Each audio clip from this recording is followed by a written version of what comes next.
Hey everyone, it's Grace. We're back on the podcast, Life with Grace. I started a new nonprofit called Become Grace Foundation. I'm excited to bring some stories, impact some amazing people like Natalie, who also is a founder of an organization, Abuse Behind Closed Doors, ABCD. Love the name. I'm Natalie from ABCD, and I'm here because I wanted to be the first to interview Grace as part of this podcast because I do have some questions for her nonprofit and how it got started. Little trick of the trade, huh? Okay, so a lot has changed with Life with Grace. It's been a while since I've talked to you guys. I met Natalie, who's one of my closest friends. She actually met me through a Hinge date. I went on a date with a guy, and he said, "Hey, I think you would really like my friend, a trainer at my gym, who is hosting an event for her nonprofit. And you guys have similar stories." So I ended up going to this event, really excited, and we met, hit it off. And then since then, we have been great friends. And she actually encouraged me to start a nonprofit. Her nonprofit gave me a lot of hope. And so I started my own nonprofit. Hmm. Yeah, it's been great. I'm excited for what's to come.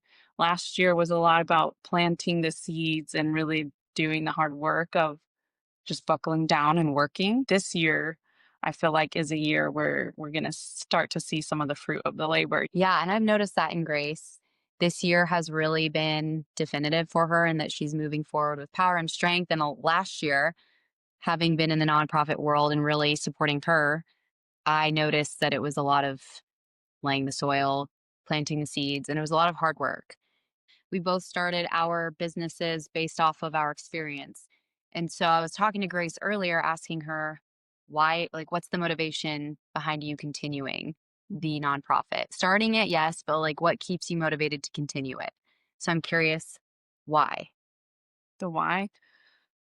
Yeah, there's two reasons. One was um, I just never wanted someone to feel alone to the point of like suicide. I know that when people experience this kind of grief and trauma, that a lot of times they feel like there's no way out and that there's hopelessness. You don't really know where you're going or what you're doing or what happened. You're just very confused. And so, my number one reason why I wanted to do this was to prevent beautiful lives from being taken too soon, whether it was by from themselves or from someone else, Yeah. right? But second, the biggest one was that I had dreams leading up to this, and so I had wrote a book of dreams. If you guys want to get it, and it was before all of this happened. I was getting dream after dream after dream after dream, and it was really calling me into this calling. And so this is what I feel. It's more than just I want to do this to help others. Like I feel like I have an obligation and responsibility on my life, and it's hard. Yeah. So God put the desire in your Mhm. heart. Yeah. So that a desire exists. It's not undesirable that you're Mhm. doing this. Okay. I love that. And so it's been a lot of sacrifice financially, with my time, with the tears as I keep going and planting seeds. And I'm like, I don't know what I'm doing. I don't know what is the next move. How do we do this? What do we do? Even though I've been in the nonprofit world for over 10 years, like it's much different from being at an organization that's been around for like 40 years than one that's been it never existed Yeah. from ground up. So Yeah. It's your baby. So that makes sense. Well, what this about is, you? You started yeah. Abuse Behind Closed Doors, which I I love that. I love that name. Can like, love the name. I do love my oh, name, Abuse Behind Closed Doors. I was actually writing a journal entry on my website that currently doesn't exist, but I was writing journal entries and I would put abused and then BCD, thinking my company's name was going to be Behind Closed Doors.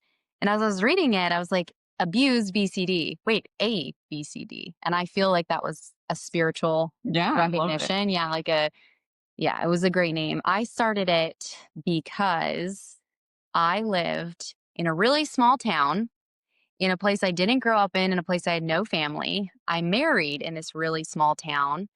The reason I stayed in this really small town was to be married with this man. We lived on a 119-acre farm.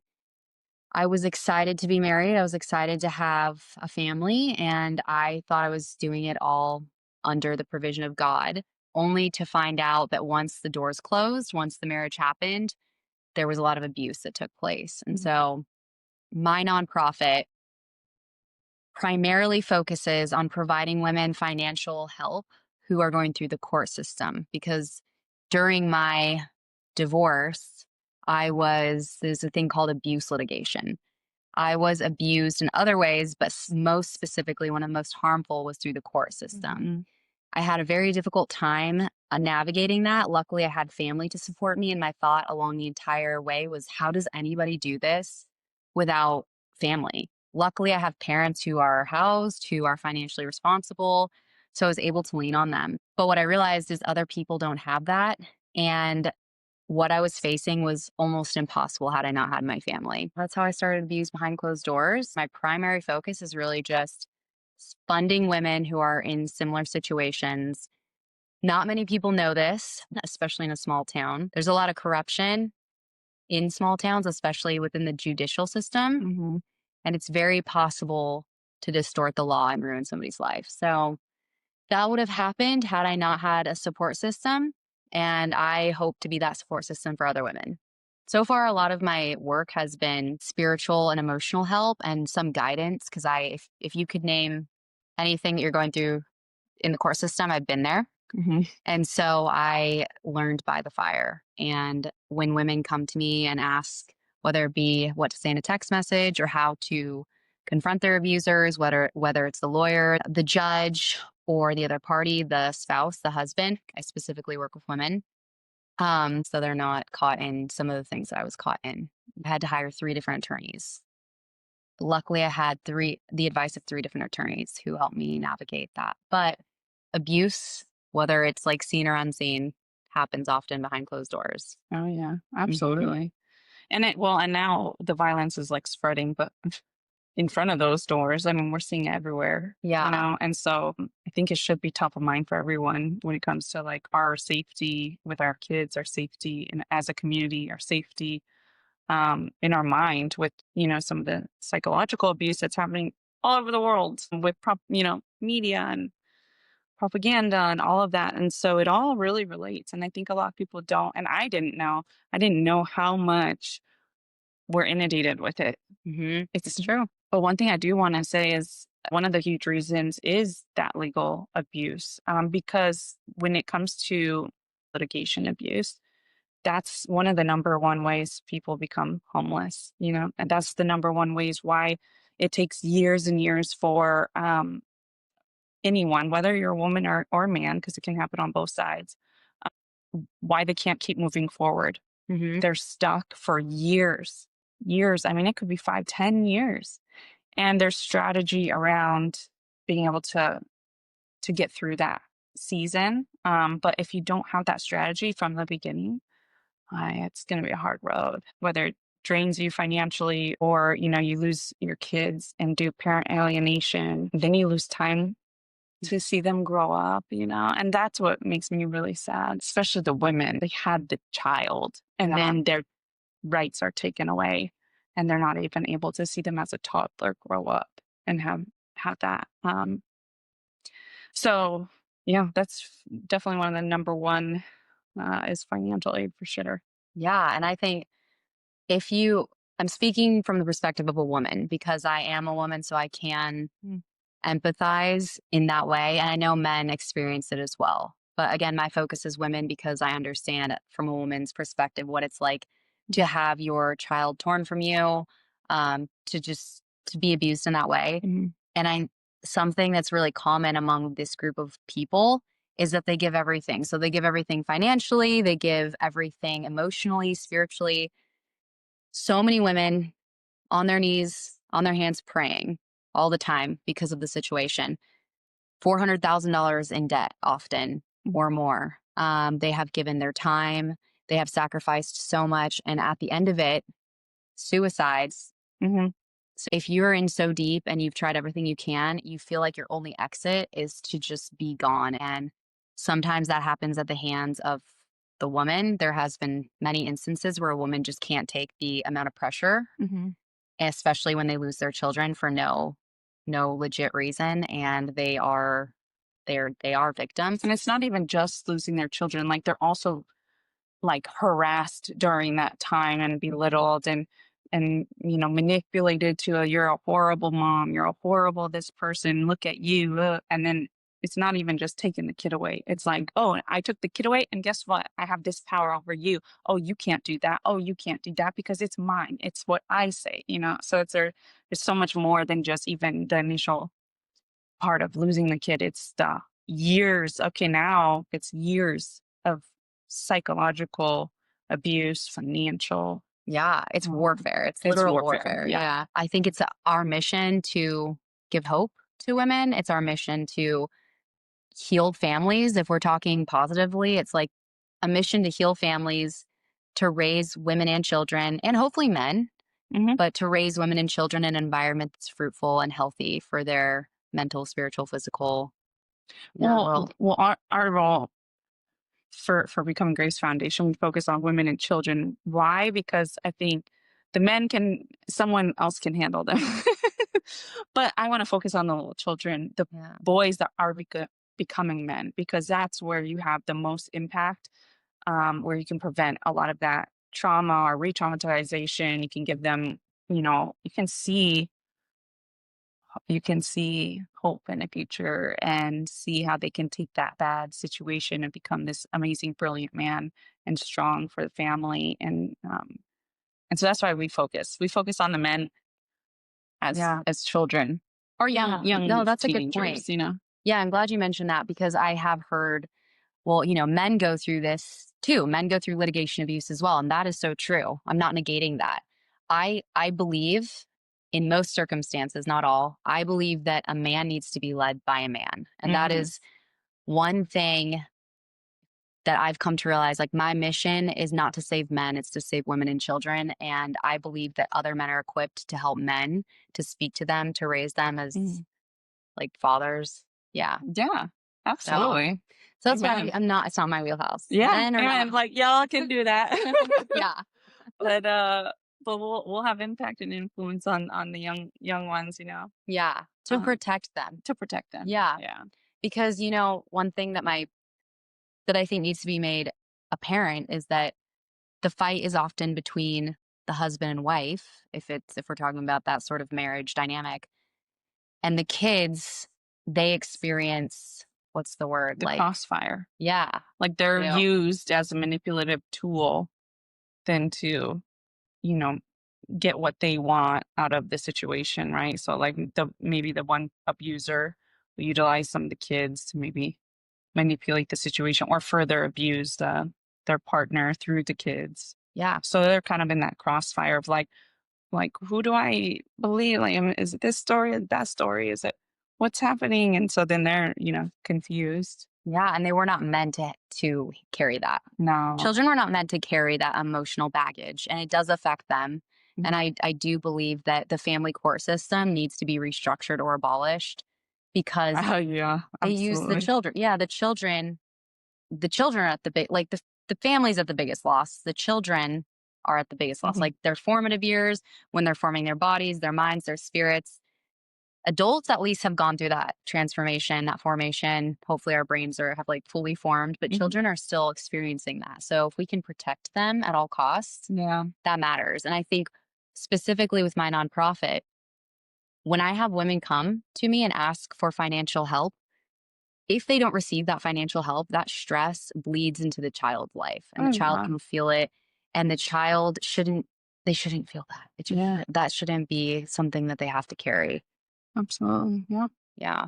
I think one thing that I've learned through helping all these women and some in families and talking to a lot of us that went through it and has gone to the other side of it, especially when it comes to when you're leaving and you're going through, the initial divorce or separation, or even maybe you're not married and you have to do protective orders. I'm going to be specific with marriages and divorce. I think going into it, assuming that all they care about, the judges, is assets and dividing the children evenly. Just go into it saying, this is their first choice, is what they're going to do. You have to have proof, like major proof, You have to be able to talk about the behaviors and showcase that. So I think what a lot of things happen is when you're in that emotional state, you're saying, "Oh, they're a narcissist, they're this, they're that." Blah. Okay, yes, that's true, but that's not going to win a case. Mm. So going into it with, I have this proof, I have these pictures, I have these videos, I have these statements. This is in fear for my life, and you're actually in fear for your life, and and you're able to really paint a picture of the behaviors logically. Yeah. I've seen people fork over hundreds and hundreds and hundreds of thousands of dollars, and they're like 5 or 8 years. You need to be realistic. How much am I able financially okay with going through on this? If the worst happened, how much am I okay with? Second, do I have evidence? And if I don't, then be strategic Hmm. and make sure before leaving that you get evidence. And you have got to get grit through this. And as soon as you're going through that process, it's no longer emotions. It is very strategic responses. And they will try to get, your emotions so much, or leverage, or things like that. But you have to be very strategic when it comes to these kind of people, who are very manipulative and will want to destroy your life. Yes, agreed. If you're a woman who is with an abuser, my biggest suggestion for you is to really, like Grace said, weigh the cost of the war. My first fear before the war started was, if this war starts, this person will do anything. Another point that I was thinking of as you were talking, there was a woman, love her to death. She is in a very sad case where her daughter has been taken from her for no legit reason. For 9 months, she hasn't had physical Mm. contact with her daughter. And in her case, she spent, I think it was something like $400,000 defending herself. She's lost everything. She's in the war and she had to go up and defend herself. And she was not equipped to do so. For who she was, she did a lot better than anybody I'd ever seen. But because she wasn't formally trained by the law and didn't go to law school, there were so many things she didn't understand. And so she wasn't able to fight her own battle. So I think a lot of women think, I'll advocate for myself. I'll be my own lawyer. I'll be my own attorney. And I saw that firsthand from somebody who's highly intelligent, like very capable, very knowledgeable. I saw the court case live and I realized in that moment, yeah, you really, that is one of the wages of the war, is you have to be willing to spend for an attorney. It's really hard to part from that, to be a Mhm. woman who is unattached or unemoed, Mhm. unemoting from their child. Yeah. So, But it's mm, also having a good lawyer. There's a lot of people that take advantage of this situation, will ring up every single penny. So it's being strategic when you have a lawyer. If you're going to email them or call them, you want to make sure every single question is on that one email, or every single thing that you're wanting to say in that phone call is written down, boom, boom, boom, boom, boom, not taking your time, click done, limiting the amount of money you're spending on that. And then secondly, doing your due diligence. I know there's been a lot of people that I've helped that they ended up getting their kids back. And it was a really long battle. She worked with the lawyer and whatever she could do to help, whether it's the evidence or being able to really describe things and stand and be powerful in how she spoke, and not really emotional. She was able to show up really well, it's great. and it helped. And then it also limited the cost of the lawyer having to spend a bunch of money, or spending her money, spending all this time documenting things. She's like, I will document it, I'll write everything down, I will send it to you. So there's some ways to kind of like work around things, and I think also understanding the laws for yourself, not just depending on the lawyer Mhm. 100%, because you don't know if it's always going to work out, or if they don't know something, or maybe they have too many cases on their loan and they're not giving it enough time. So I think there's also other ways to just make sure you can have the best case scenario, but it's hard. Well, something I learned recently, even if you have this evidence, you sometimes, in most cases, need an expert witness. Mm. So, in this woman's case where she had evidence, records, video records, emails, legal documents, the judge could not rule on her case because she didn't have an expert witness in this arena telling the judge that this was abnormal behavior from a child. So in that case, it was detrimental to her. She was her own expert witness, but like you would watch the video and make the same remarks. Yeah, that's not normal. That's unhealthy. That's abusive.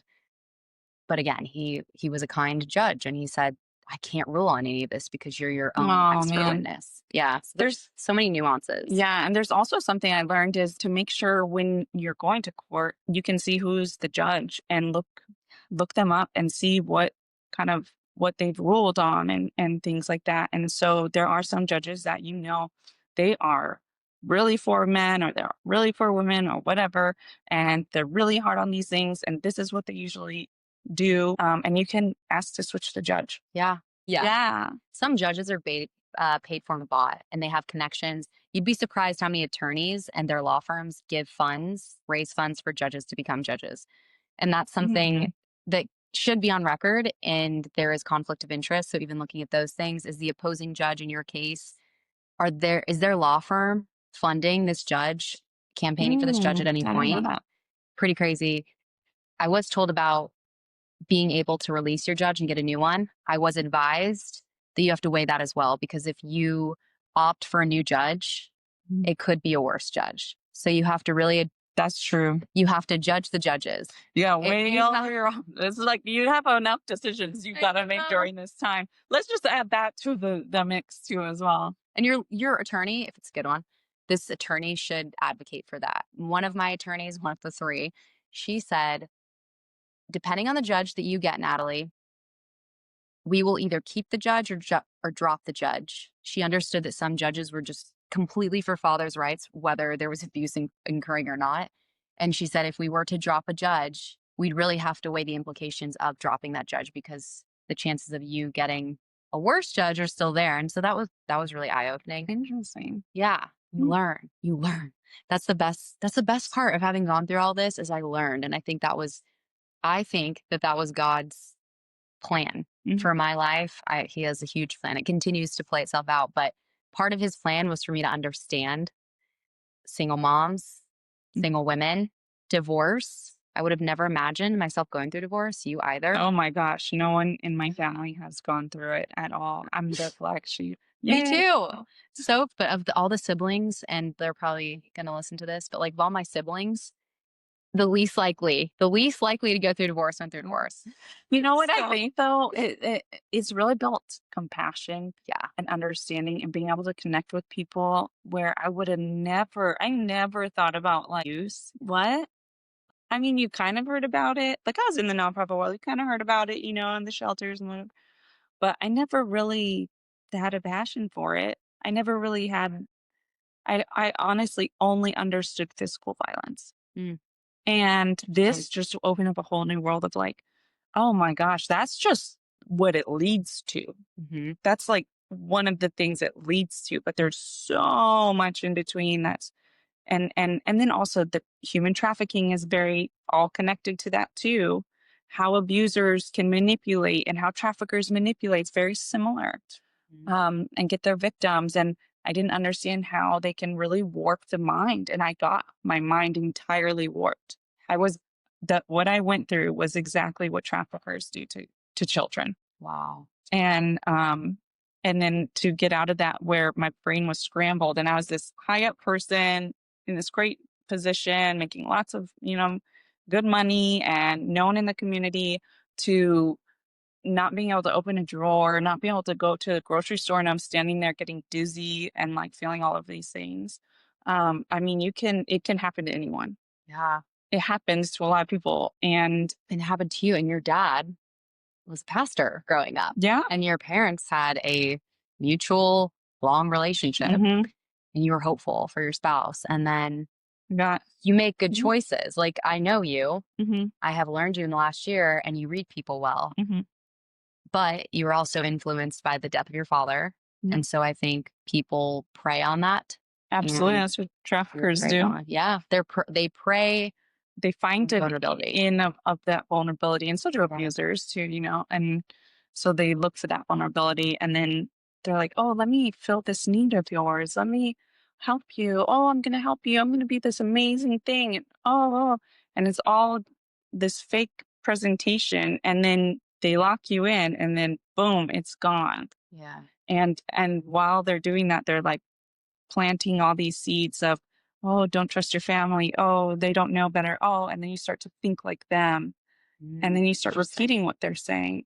And then you're like, oh, yeah, they don't have my, but then all the while they're having their addictions, usually sexual deviance, all kinds of addictions from gambling to drugs, alcohol, sex. And all of them really have similar things. Like they all present in similar ways, which to me I feel like is a spiritual thing. I truly feel abuse and traffickers is a very demonic spirit that all presents in the same way.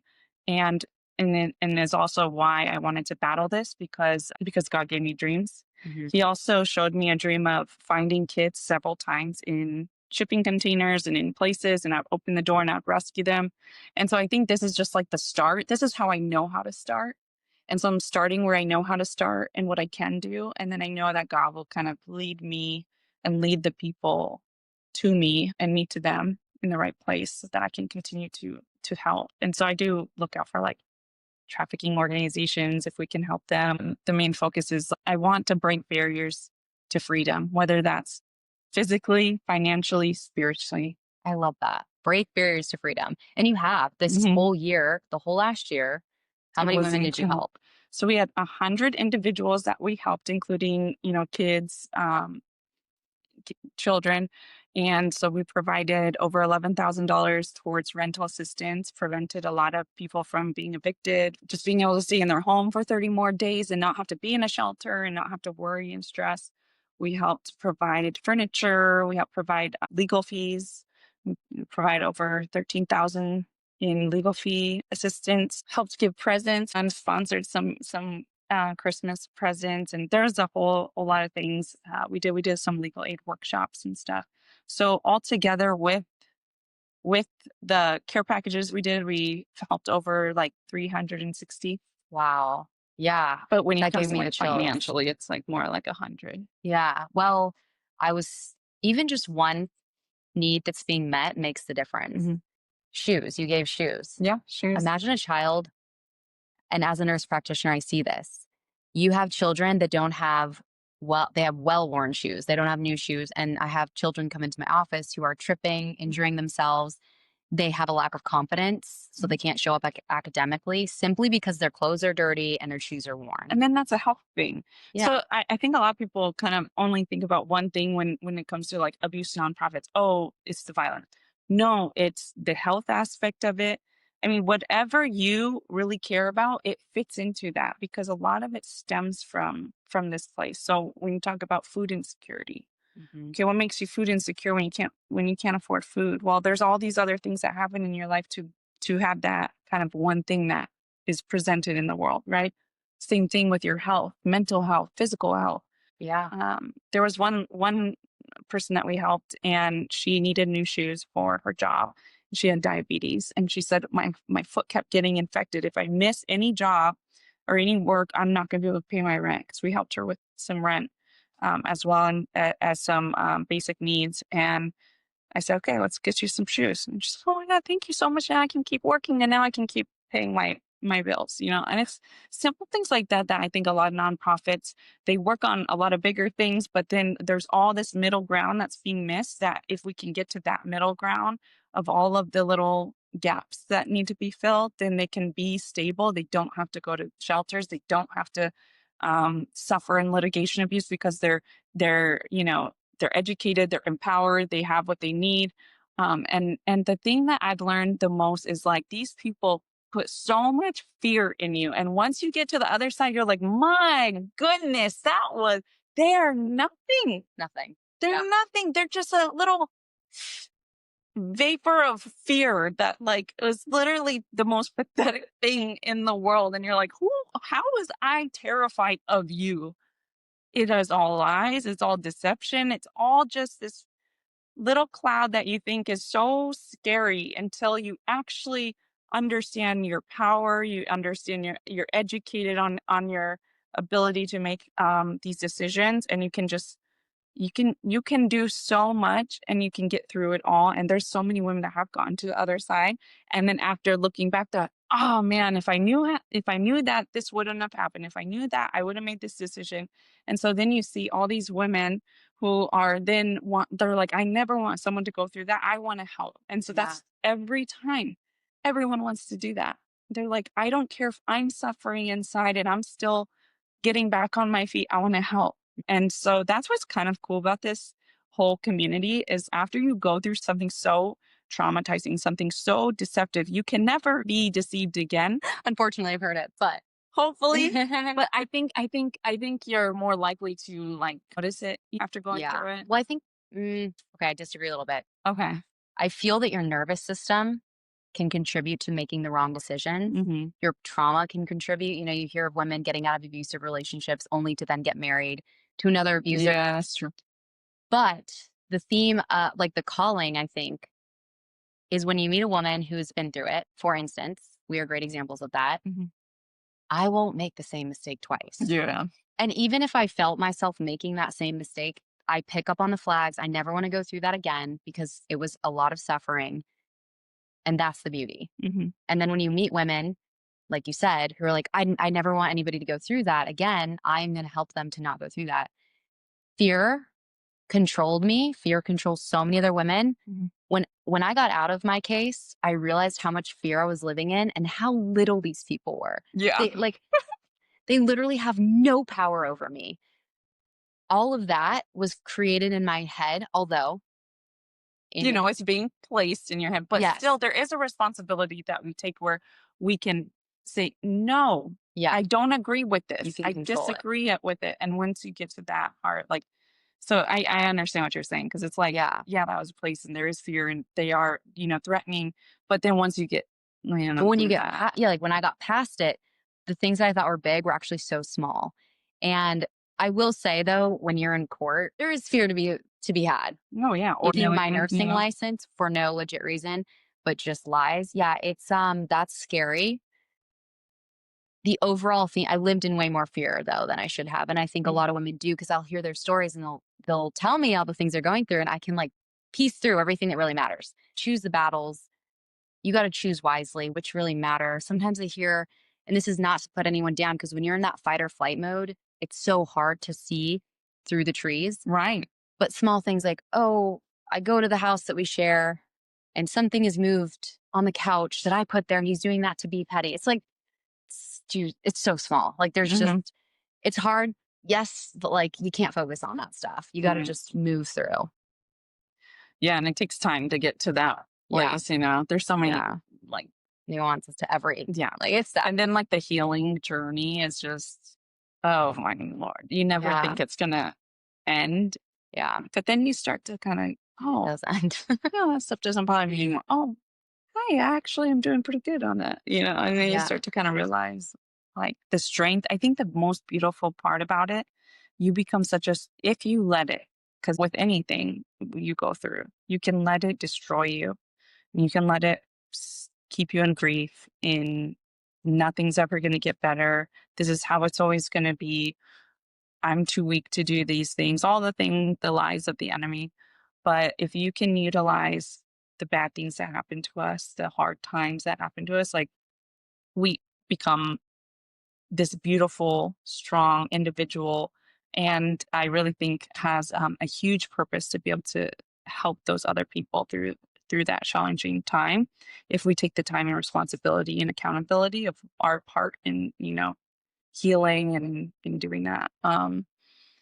And so that's why I also named it Becoming Grace. Not because it was like my name, like, yeah, become me, It was I like, love it. it was like becoming who you are is evolving into the being that you're going to become.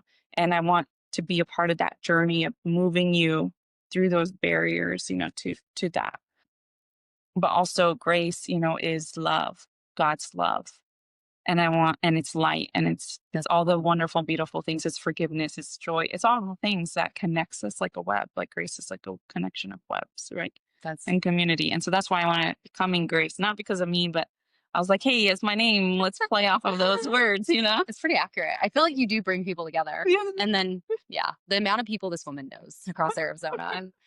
I literally walked into a random nutrition shop and said, "Yeah, I just went to my friend's birthday." Showed this man a picture and he's like, "Yeah, I know Grace." What? Like, I am in the opposite side. I'm on the opposite side of Arizona and this man knows her. And then we started talking and it's like, "Oh, cool. We both know the same person." So Yeah, like you literally are joining people. It's really cool. it's awesome. Well, I'm super blessed to have amazing people that want to come alongside and get excited, even if they've never experienced it, which I think is so cool because Yeah.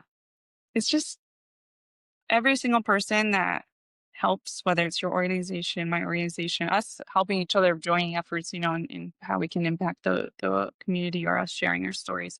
Like each puzzle piece is so important because one person can't do it all. It's the donors, it's the volunteers, it's the people that share, it's the people that share the message, it's the people that go through this situation that need the help, it's the people that share their stories of redemption of like, hey, this is what happened after I got through all of this. Like, thanks so much for helping me. And now this is the amazing place that you've helped me get to, all of it. Yeah, no, it's true. And that's why, like in the beginning, when I said the shoes, even a pair of new shoes can change the whole Mhm. dynamic of a child's attendance at school and their confidence. And those shoes were donated by who? The Cardinals? Arizona Cardinals. Yeah. Yeah, shout out Arizona Cardinals. Arizona Cardinals, They're amazing. they donated these shoes. And jackets. And what, I mean, the Arizona Cardinals primarily men, right? Like, Mhm. yes, men go through abuse, but they're donating to a foundation specific to women and children, and so they didn't have to go through abuse Mhm. to then give something that made a difference, Mhm. and they won't ever know that difference. It's like the ripple effect when Mhm. you give and then it continues to give out. Mhm. That's the beauty of giving in Yeah. any circumstance. Yeah. It is, and the joy of, like, giving and not all about me, me, me, me, me, me, like, Yeah. it just makes your life more peaceful and happy and excited and it just brings joy. I love it. Yeah, I love that saying, if you think about yourself, you'll have more problems. Yeah, it's true. And they say if you want to cure depression, go volunteer. Yeah. Yeah, Volunteer, guys. volunteer because it does help cure depression. And It helps cure mine. I mean, I worked on this yeah, whole thing for a whole year, and by the end of the year, I was, like, healed. You saw me. I yeah, mean, in the she beginning, dramatically changed. I was, like, in my bed just going, "Ah," and I'm, like, working on it. "Ah, I don't know what to do." And then the end, I'm like, "I got this. You got this. We're gonna be good. Everything's gonna be great." And the You did change. oh, It's like the transformation of a caterpillar to a butterfly. yeah. Yes, caterpillars, I don't know if you know this, but they cocoon, and in their cocoon, they literally melt. They become liquid to Mhm. form into a butterfly. And that's always been the image of transformation, even in children's books. You see this butterfly, this worm, this slug become a butterfly, and no one sees, wow, just Yeah. making the connection. No one sees the cocooned mess. And I feel like that is God creating this mess to then see the butterfly. All they Mhm. see is either the before and the after, but the during, it's Yeah, always hidden. absolutely. Right. Well, thanks for joining us on our first episode together. I'm super excited for the Yeah. future and having some fun talks. So hopefully you guys are in for a treat on the next one. Yay. Thank you.